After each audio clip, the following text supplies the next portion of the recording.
Aqua రైతులు గత ప్రభుత్వం మోసం చేస్తే మనం విద్యుత్ రాయితీ ₹50 ఇచ్చాం. కష్టాలున్నాయి. నిన్న కూడా 12,500 మంది రైతులు రిజిస్ట్రేషన్ చేసుకుంటే జూన్ 1 తారీఖు నుంచి వాళ్ళకు కూడా ₹50 కరెంట్ ఇవ్వాలని స్పష్టమైన ఆదేశాలు ఇచ్చామని మీ అందరికీ తెలియజేస్తున్నా. ఇంకొక పక్కన 2017 జీవో మత్స్యకారుల మీద ఆంక్షలు పెట్టి వాళ్ళ పొట్టగొడితే దాన్ని రద్దు చేశాం. సముద్ర తీరంలో సమస్య వస్తే తీరం మనదే, బోటు మనదే, వేట మనదే, ఎవడు అడ్డం వచ్చినా వదిలిపెట్టమని స్పష్టమైన ఆదేశాలు ఇచ్చిన ప్రభుత్వం ఎన్డీఏ ప్రభుత్వం. ఇంకొక పక్క మత్స్యకారుల కోసం 200 మోడర్నైజ్డ్ బోట్స్ 240 కోట్ల రూపాయలతో వాళ్లకు కొనిచ్చడానికి ముందుకు పోయాం. మత్స్యకారులకు ఆర్థిక సహాయం రెట్టింపు చేసి ₹20,000 అదనంగా ₹20,000 ఇస్తున్నాం.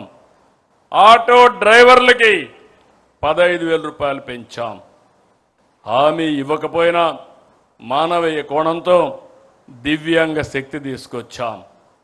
చేనేత 200, 500 యూనిట్లు ఉచితంగా కరెంట్ ఇస్తున్నాం.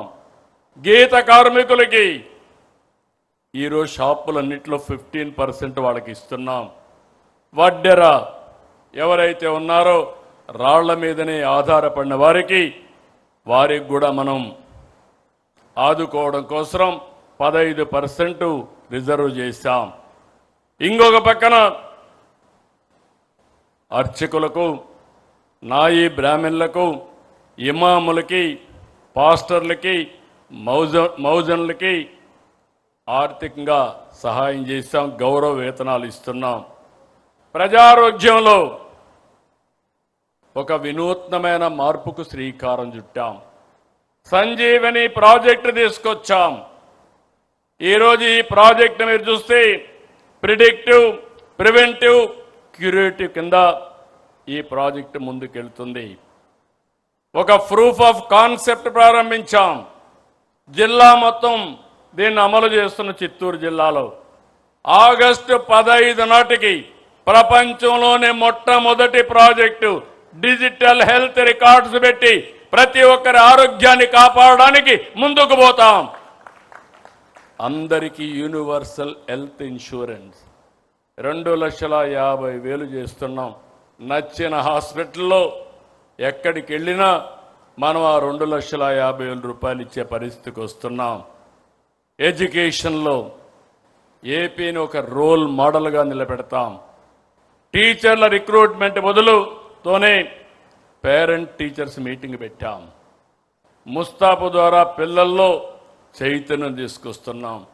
పాఠ్యాంశాల్లో మార్పులు తీసుకొస్తాం. ప్రభుత్వ స్కూళ్ళన్నీ విద్యా ర్యాంకులు మొన్నే చూశారు. నెక్స్ట్ లెవెల్కి తీసుకెళ్తాం. ఇంకో పక్క P4 తీసుకొచ్చాం. ఈ P4 ద్వారా పబ్లిక్ ప్రైవేట్ పీపుల్స్ పార్ట్నర్షిప్ ద్వారా రాబోయే రోజుల్లో ఆర్థిక అసమానతలు తగ్గించి ప్రతి ఒక్కరికి మెరుగైన జీవన ప్రమాణాలు ఏర్పాటు చేయాలనేది మన విధానం. నీటి విలువ తెలిసిన ప్రభుత్వంగా ఇరిగేషన్ క్యాలెండర్ ప్రకటించాం. 36 ప్రాజెక్టులు ఎప్పుడు పూర్తి చేస్తామో డేట్ వారీగా ప్రకటించాం. రాష్ట్రానికి జీవనాడి పోలవరం విధ్వంస పాలకులు దాన్ని నాశనం చేశారు. డయాఫామ్ వాల్ పూర్తిగా విధ్వంసం చేశారు. నాడు నిర్లక్ష్యం వల్ల కూలిన డయాఫామ్ స్థానంలో కొత్తది నిర్మించాం. ఆ రోజు 440 కోట్లు అదనంగా 1000 కోట్ల రూపాయలు ఖర్చు పెట్టాం. రాష్ట్ర ప్రజలందరికీ విజ్ఞప్తి చేస్తున్నా, పుష్కరాల కంటే ముందు ఆంధ్రప్రదేశ్కు జీవనాడి పోలవరాన్ని పూర్తి చేసి జాతికి అంకితం చేస్తాం. కుప్పానికి నీళ్లని సినిమా సిట్టింగులు పెట్టి వీళ్ళు హెలికాప్టర్ ఎక్కంగానే అక్కడ నీళ్లు ఎండిపోయినాయి. అదే ఈ ప్రభుత్వం 100 రోజుల్లో అందరి నీవా కాలువ వెడల్పు చేసి కుప్పం వరకు నీళ్లు తీసుకుపోవడమే కాదు, చెరువులు నింపిన ఘనత ఈ ప్రభుత్వానిదని చెప్పి కూడా నేను మీకు తెలియజేస్తున్నా. ఇంకొక పక్క నేనే ఫౌండేషన్ వేశాను వెలుగొండ. దగ్గర 2500 నుంచి 3000 కోట్ల రూపాయలు పెండింగ్ ఉన్నాయి. ఇంకా టనల్ కూడా పూర్తి కాలేదు, ల్యాండ్ ఎక్విజిషన్ కూడా పూర్తి కాలేదు, R&R ఇవ్వలేదు, పోయి రిబ్బన్ కట్ చేసి వచ్చారు. ఈరోజు మా రామానాయుడు అక్కడే ఉండి రాత్రింబగుళ్ళో పనిచేస్తున్నాడు.